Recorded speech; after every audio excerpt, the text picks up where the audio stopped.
नमस्कार, स्वागत है आपका हमारे चैनल में और मैं रानी गुप्ता आपके साथ। जिस तरीके से देखा जा रहा था कि लगातार यूपी में कैसे नाम बदलने का एक जो ट्रेंड है वो शुरू हुआ और जो पुराने जो मुगल आक्रांताओं ने नाम रखे थे उनको चेंज करके जो पहले के नाम हुआ करते थे उन नामों में शहर का नाम रखा गया। हालिया कई सारे ऐसे उदाहरण आपको देखने को मिल जाएंगे। जैसे कि बात करें अगर प्रयागराज की, तो प्रयागराज इसका नाम बहुत पहले से ही था। ये हिंदू आस्थाओं से जुड़ा हुआ मुद्दा था, विषय था और ये शहर जो है कुंभ नगरी प्रयागराज के नाम से जानी जाती थी। लेकिन जब मुगलों ने आक्रमण किया तो इसका नाम रख दिया गया था इलाहाबाद, जिसे कि बाद में सीएम योगी आदित्यनाथ ने चेंज करके फिर से एक बार प्रयागराज कर दिया। और यही ट्रेंड अब दिल्ली में देखने को मिल रहा है, जहां पर कि दिल्ली के गांव का नाम चेंज करके अब माधवपुरम कर दिया गया है।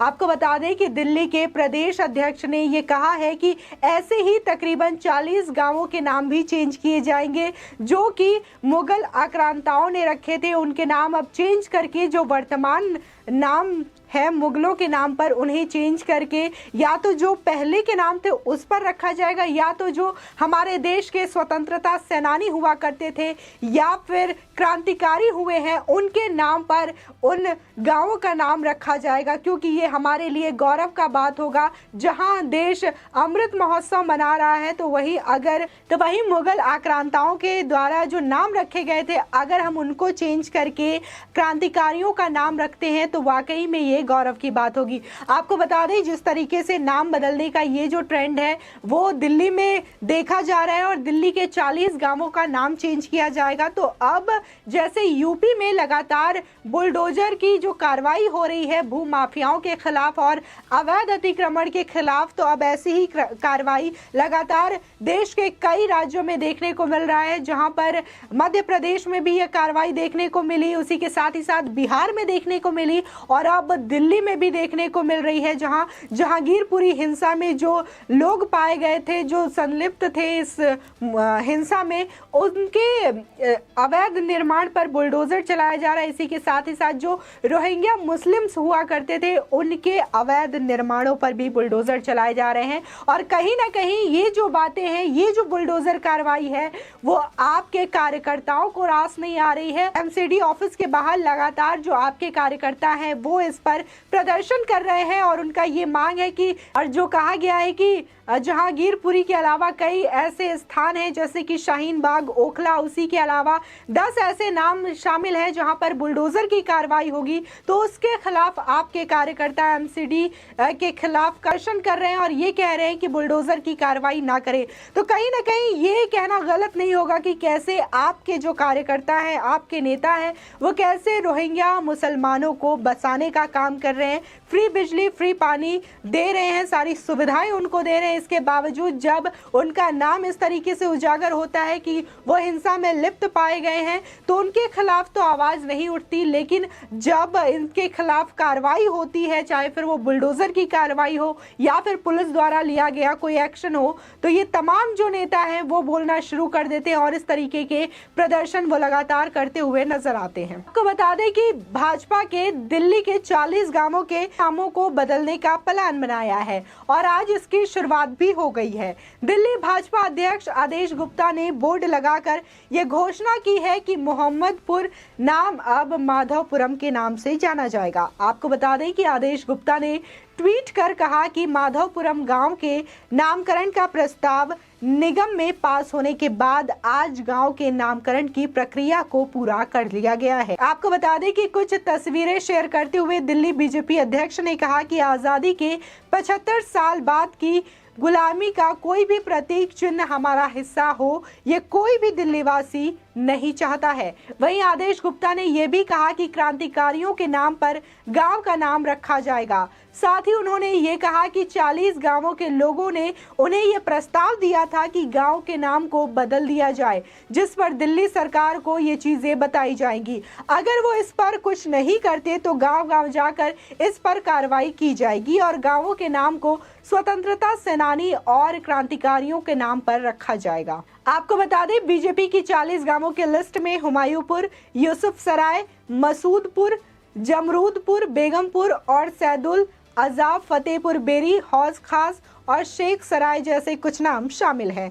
वहीं हाल ही में आदेश गुप्ता ने दावा किया था कि भाजपा शासित दक्षिण दिल्ली नगर निगम ने मोहम्मदपुर गांव का नाम बदलकर माधवपुरम करने का प्रस्ताव पारित किया था, लेकिन दिल्ली सरकार प्रस्ताव को दबाकर बैठ गई और मंजूरी नहीं दे रही थी। उन्होंने कहा कि उनकी पार्टी केजरीवाल सरकार को दिल्ली के 40 गांवों के नाम को बदलने का प्रस्ताव भेज रही है, जो गुलामी के दौर का प्रतीक है। साथ ही उन्होंने कहा कि उनके पास कई ग्रामीणों से प्रस्ताव मिले हैं, जिसमें उन्होंने उनके गांवों का नाम बदलने का अनुरोध किया है। बता दें, स्थानीय पार्षद भगत सिंह टोकस ने मोहम्मदपुर को माधवपुरम करने का प्रस्ताव पेश किया था, जिसे निगम ने पारित किया और नगर आयोजन विभाग ने सभी ग्रामीणों के हस्ताक्षर वाले पत्र को दिल्ली के शहरी विकास विभाग को पिछले साल 9 दिसंबर को भेजा था। वहीं हाल ही में दिल्ली भाजपा के अध्यक्ष आदेश गुप्ता ने बयान जारी कर आरोप लगाया था कि रोहिंग्या मुसलमानों और बांग्लादेशियों द्वारा पार्टी पार्षद के आवास पर एक बम लगाया गया था, जिन्होंने दक्षिण एमसीडी हाउस में मोहम्मदपुर गांव का नाम बदलकर माधवपुरम करने का प्रस्ताव रखा था। आपको बता दें, आम आदमी पार्टी ने एक बयान जारी कर कहा था कि दिल्ली में ऐसे मामलों को लेकर राज्य नामकरण प्राधिकरण है और अगर ऐसा कोई प्रस्ताव मिलता है तो उससे संबंधित साथ ही कार्रवाई होगी। वहीं साथ ही आदेश गुप्ता ने एक और ट्वीट कर कहा कि निकाय द्वारा उचित तरीके से समीक्षा की जाएगी और प्रक्रिया के तहत कार्रवाई आगे की जाएगी।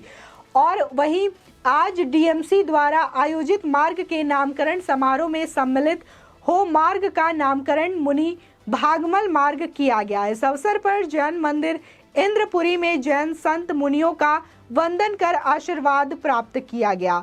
संतों का सम्मान हमारी भारतीय संस्कृति में निहित है। आपको बता दें, नाम बदलने के प्रस्ताव में टोकस ने यह भी कहा था कि मुगल काल में हर गांव के नाम जबरन बदले गए थे। वार्ड 66 एस गांव मोहम्मदपुर दक्षिणी दिल्ली नगर निगम के अधिकार क्षेत्र में शहरी गांव श्रेणी के अंतर्गत आता है। मोहम्मदपुर के ग्रामीणों की गांव का नाम बदलने की मांग लंबे समय से लंबित थी। वहीं क्षेत्र के पार्षदों द्वारा चुनाव से पहले इस तरह के अनुरोध अधिक आम है। 3 एमसीडी यानी कि उत्तर, दक्षिण और पूर्व अगले साल की शुरुआत में चुनाव के लिए जाएंगे, जहां सत्तारूढ़ भाजपा को आम आदमी पार्टी से कड़ी टक्कर का सामना करना पड़ेगा। आपको बता दें, नाम बदलने के ऐसे अधिकांश अनुरोध पार्कों, गलियों और सड़कों के लिए है। ये सुझाव तब नामकरण समिति के पास जाते हैं, जो निर्णय लेती है और इसे स्थायी समिति को भेजती है। यदि स्थायी समिति अनुमोदन करती है तो नामों को नागरिक निकाय हाउस द्वारा अंतिम रूप दिया जाता है।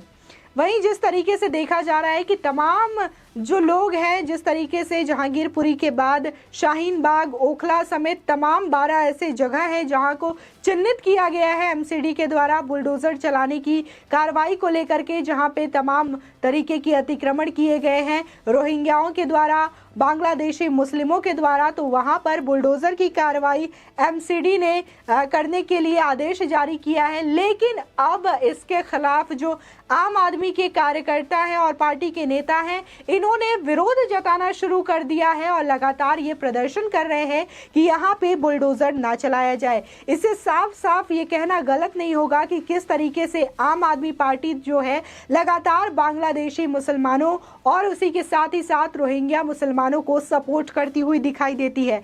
इनके गलियों में जाए, इनके एरिया में जाए तो वहाँ पे कैसे अरविंद केजरीवाल फ्री में उन्हें पानी देते हुए नजर आते हैं, फ्री बिजली देते हुए नजर आते हैं। इसी के साथ ही साथ तमाम सुविधाएं जो है रोहिंग्या मुस्लिमों और बांग्लादेशी मुस्लिमों को दी जाती है।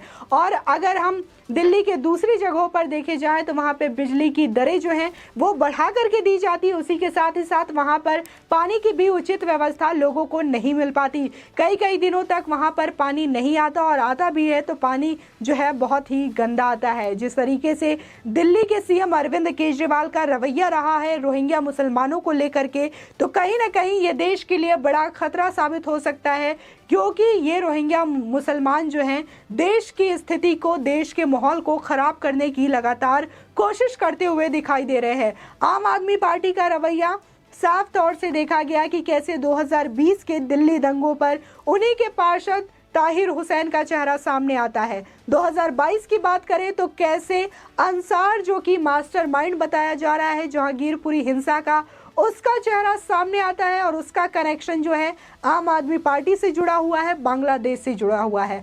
आपकी इस खबर पर क्या राय है, हमारे कमेंट सेक्शन में ज़रूर बताएं। आगे की और भी अपडेट के लिए हमारे चैनल को सब्सक्राइब करना ना भूलें।